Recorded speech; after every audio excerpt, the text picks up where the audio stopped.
कक्षा 6 का आज हमारा पाठ है गांव, शहर और व्यापार। परीक्षाओं का समय चल रहा है, नियमित रूप से अध्ययन हमें करना है और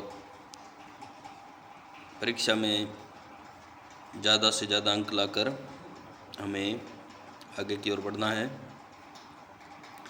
भारतीय उपमहाद्वीप में लोहे का प्रयोग लगभग 3000 साल पहले शुरू हो गया। कितने साल पहले? 3000 साल।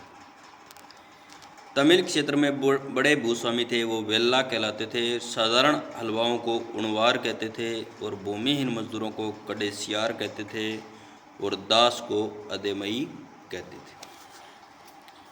ग्राम प्रधान ग्राम भोजक कहलाता था और स्वतंत्र जो कृषक थे वो गृहपति कहलाते थे। संगम साहित्य क्या है? सेकंड ग्रेड में ये प्रश्न पूछा गया है। तमिल की प्राचीन रचनाओं को संगम साहित्य कहते हैं। आहत सिक्के, हर क्लास के अंदर ये टॉपिक आता है, आहत सिक्के। सबसे पुराने जो सिक्के थे वो आहत सिक्के थे जो 500 साल तक चले। चांदी या तांबे के सिक्कों पर विभिन्न आकृतियों को आहत कर, यानी पूर्णतः स्पष्ट नहीं करके उनके कुछ अंश को बनाया जाता था, इसलिए इन्हें आहत सिक्के कहा जाता है। मथुरा क्या था? बेहतरीन मूर्ति बनाने का केंद्र था। 2000 साल पहले कुषाणों की दूसरी राजधानी मथुरा बनी। वाराणसी और मदुरै उस समय कपड़ा उत्पादन के प्रसिद्ध केंद्र के रूप में प्रसिद्ध थे। श्रेणी क्या है? तृतीय श्रेणी शिक्षक भर्ती में यह प्रश्न पूछा गया है। शिल्पकार और व्यापारियों के संघ को श्रेणी कहा गया। अरिकामेंडू, यह एक पतन था बंदरगाह। या भूमध्य सागरीय क्षेत्र के एम्फीरा जैसे पात्र मिले।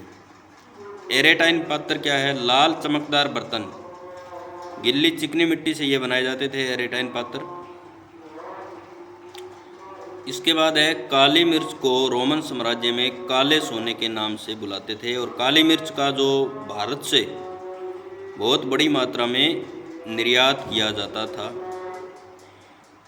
हालांकि प्राचीन समय में अंग्रेज़ों के आगमन से पहले भारत पूरे विश्व के अंदर एक बहुत बड़ा निर्यातक देश था प्रत्येक वस्तु का। और कई जो विदेशी इतिहासकार हैं उन्होंने कहा भी है कि भारत में हर देश से सोना आता था, क्योंकि उस समय वस्तु विनिमय का माध्यम यानी वस्तु लेने के बदले में सोना दिया जाता था।